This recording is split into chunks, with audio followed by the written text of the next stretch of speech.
you mentioned that I work for Green Stand as well as the Haiti Tree Project. And the mission that we have in common is to bring funding from the global marketplace of reforestation to the actual farmer growing the tree. And the way we're doing that together is by monitoring those trees as they grow with a simple app that people in Haiti can use on their Android phone. I'm George Siegel, and this is the Tell Us How to Make It Better podcast. Every week, we introduce you to people who are working on real-world problems and providing actual solutions.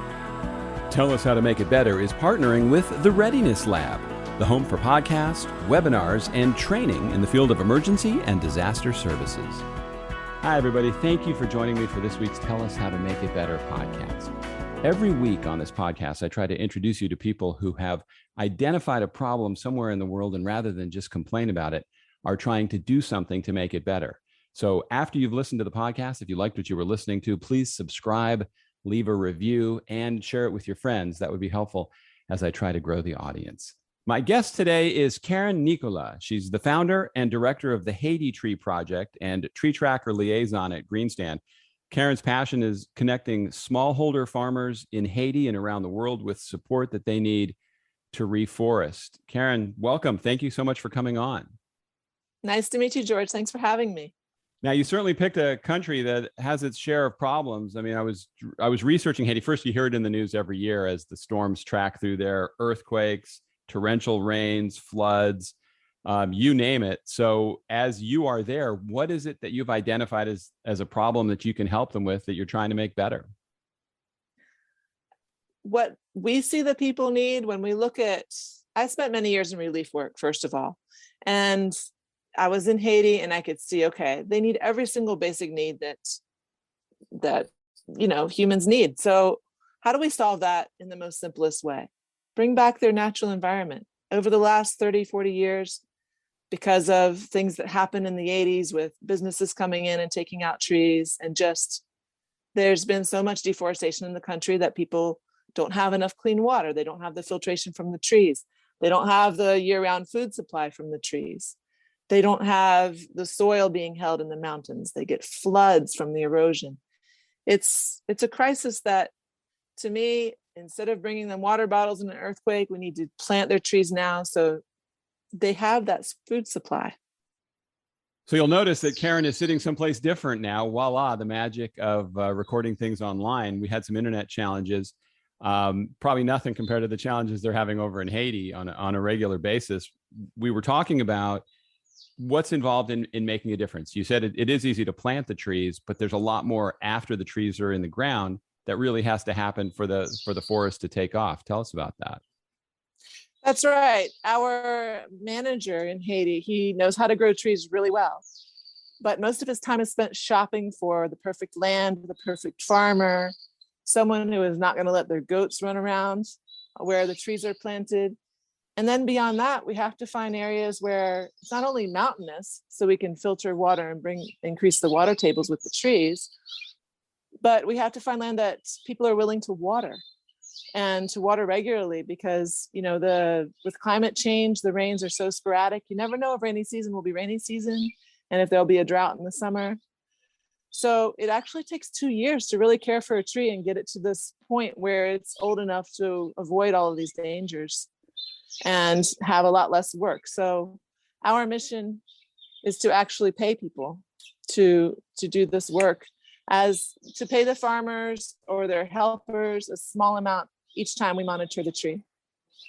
Now, how long a process would this be before you would start to notice a difference in the environment over there and how it had an effect, how different things start to come back once the forest comes back? What kind of a time frame is that? Well, trees grow 4 times faster in the tropics than they do in temperate areas. So, a mango tree, when you plant it, you can have fruit in 5 years. You can have a full tree of fruit in 5 years. The cacao is less than that. It can, in general, the tropical trees will provide you with fruit in a forest in 5 years. But 2 years is when you don't have to care for them as much. They can grow on their own without help. Now, I was talking to a gentleman yesterday, just happened had nothing to do with what we were talking about, but he's on a project in Haiti with his organization where they're trying to bring solar power there, because he said 39% of the country didn't have electricity. Tens of thousands of kids going to school have no electricity at school. It's hard to imagine what that must be like. So in doing anything over there, how does that add to the challenges compared to other projects you might have been on? I mean, the fact that there's no electricity, it keeps people pretty low levels. It keeps people living as farmers too. So they're really good at growing stuff. So, but it also sends the young people away to the cities. So a lot of the land we're looking at is owned by elderly people that don't have anyone to farm it. And we're working with them to help them reforest it. I mean, we have put solar panels on the shed that we built that somehow survived last summer's earthquake. Our manager is also a construction worker, so he happened to build the best concrete building in the whole region. So, I mean, we put solar panels on it. Costs a couple $1,000s to just put a simple imported solar system. And then he's having people charge their phones there. So we're bringing the people in the area communication. They can communicate with their loved ones outside of the country pretty easily and get income from, MoneyGram transfers, which is the way most people survive there. The situation with the electricity, when I lived there for years, I didn't have anything but a solar panel, and there's very little healthcare in the end too. I mean, you can't get anywhere. Gasoline prices are $15 right now, a gallon. So running around on a motorcycle to deliver trees instead of in a truck because of the price difference. Wow. So what's it like being over there in that? How would you describe life in Haiti to someone who gets upset here when the power goes out for 5 minutes, or if the cable goes down, or if there's a little bit of traffic? I mean, what's life really like over there? I can describe in the summertime what it's like. It's excruciatingly hot. So people are sitting around playing games like marbles. The women are in a really hot kitchen cooking, an outdoor kitchen. They're carrying wood all day. And then they're cooking from like noon to 3, and you have one big meal. And that's it. In the morning, you might have a coffee from some leftover wood from the day before and a piece of bread. You spend the day trying to cool off, and then you desperately try to work on your computer with the solar panels. You get enough air to concentrate. And then, if you're doing office work or, relief work where you have to communicate a lot. And then in the morning, you get up at 4 a.m. and go visit your sites that you're working on and go visit the people and organize jobs. People would come to us knocking on the door. I need a job at 4 a.m. in the morning when I lived there.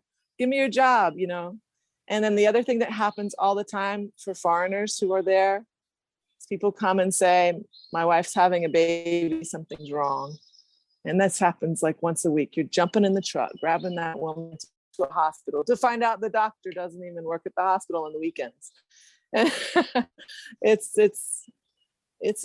There's a lot of, people die so easily from no reason at all. That for us would be no reason at all. One day there's a mechanic working on your tire. The next day he had a stomach pain. And in 2 days he had passed away. Appendicitis, a bladder that ruptured. We don't know. It just sounds amazing things unimaginable. Constantly. Yeah. I was actually pregnant in Haiti, and when I walked through Port-au-Prince with my large belly, people would shout out, "Look!" They were just so shocked to see a foreigner. They called me a white lady. Pregnant in Haiti. They said, "Look at that beautiful woman," because look at that beautiful woman, look at that pregnant, beautiful woman, translating it literally, because large people are considered, more beautiful in Haiti. So they were very excited to see a pregnant woman in Haiti because they'd never seen it before. And right. I got so much attention in the village where I lived, and the reason is, it's scary because if anything goes wrong, luckily it didn't, you're stuck with very little, very, very little help. Yeah. Did you get out of there before having your baby? I did, because I needed it to be born in the States. My husband was getting a fiance visa. We were waiting for paperwork. My husband, he was getting his fiance visa. I walked to the embassy 8 months pregnant and said, "You've got to give him his papers." They let me break in line because I was pregnant. They were so shocked to see they let me break in line because I was pregnant. And yeah, I used that to get my husband his paperwork. They said, "Get on a plane now." I said, "I'm not leaving without my husband." So, Wow. So how so would you yeah. how would you describe the spirit of the people there? Because you would think after a while that you would want to just give up or try to, migrate someplace else where it's not so bad. I know that's not an easy thing to do, but how do these people, what is the spirit with these people that keeps them going with all the bad things that happen over there, all the stuff they're dealing with? People who have trees are pretty healthy, and the people who don't are not so healthy. And it's just a very stark difference between the two groups. People who didn't manage to cut down every tree have that fruit year round when the crops are gone. They don't have to depend on the rice and beans coming from the World Food Program. A lot of people survive on just that when they don't have trees. So, the people do constantly try to get in boats and leave. And a lot of people die trying. But the Haitian people, I mean, if I were to live there for 6 weeks this summer with my husband's family, there would be guitar music at night in the dark. People would be dancing. People would be sitting on a fence telling jokes for hours. And then we all go to bed and wake up at 4 or 5 a.m. in the morning, and we go do the farming together, go take pictures together. They take me to the springs. They take, I'd pay for everyone to go to the beach, and no one's ever been to the beach, even though they live an hour away. It's super exciting when a foreigner comes, and we just get so much love and attention. Even in public life in Haiti, it's so different than in Central America and South America. People who love you, they treat you with so much respect. Now, do you have long-term projections or goals for your organization in like different metrics to see how it's going and when you think it could really turn things around there? Right. So since COVID started, we've been planting 40,000 trees a year and paying the growers when the funding comes in. As donor money comes in, as different sponsors catch on to what we're doing, we do pay the people regularly to keep those trees alive. And there's many facets to our project. We are working on a big project to fund the water on the mountainsides. We're looking for funding for that so that we can have water up high so it can trickle down to the trees over the summer. And of course, work on the water springs from that. There's another project where we're simply trying to disperse trees, a few trees to everybody who wants them, high value, like cacao, the base of chocolate, high value fruits, high nutritional fruits. And the third project we're doing, by the way, we have like 30 species every year that we plant to make sure the biodiversity is high. And 5 of those are indigenous hardwood trees. The other 25 are basic fruit trees that are not invasive that people value all over the world, like mangoes and whatnot. Breadfruit is the third major project we're doing. We're working with Trees That Feed. They have helped us get a mill. They've helped us establish a business in breadfruit production, which breadfruit flour production and baked goods from breadfruits. It's still in its infancy, but this week the cooks are learning, the bakers are learning. These 2 women who we sent to a seminar are learning how to learning how to bake comparettes, which is a sweet bread that's dried completely, can sit on the shelf for 3 months. And it's got mostly breadfruit flour in it for the first time. And there's 3 sites in Haiti that they're doing it. And so the agroforestry circle is happening in our organization. In these last 2 years since COVID, I've been able to focus on it. And we're getting products and turning them into results, for the trees. People are seeing the value and seeing the full circle. That is terrific. Now, you've taken on such a huge task. I always like to ask my guests what advice you'd have for somebody who thinks they have an idea that could make a difference or something they want to try. You've really gone big with yours. What would you advise somebody who wants to make a difference and do something? It's always a matter of keep pecking away at it, keep communicating, keep staying committed. I mean, over the years, I've had to take on different part-time jobs, but I've always volunteered for this.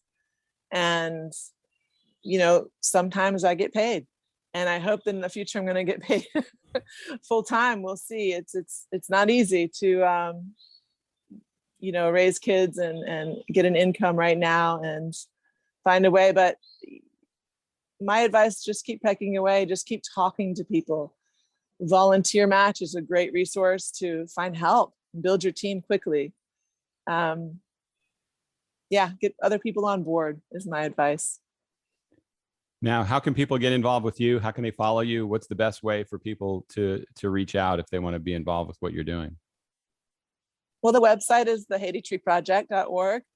A simple email will definitely get you on our radar to have a meeting and start volunteering with you. We're always looking for people to help us write grants, people to translate French. We want to talk to them in Haiti. So the volunteers that we need are mostly people who can do some grant writing, people who can communicate in French, self-starters who would like to do some fundraising with us.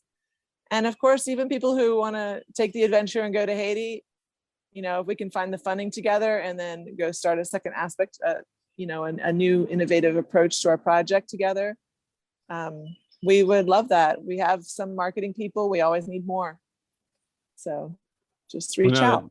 Yeah, that sounds great. It's funny. It was actually, I don't know if it's funny or not, but we've had some technical challenges in trying to do this podcast, and it's a little frustrating. But then I think about the story you're telling me about what people in Haiti experience, and it's like, okay, this should be our biggest problem that we have to deal with. Yeah, I spend all day on WhatsApp waiting for it to reconnect because I'm talking to someone in WhatsApp in rural Haiti, and it's in and out all day long. So.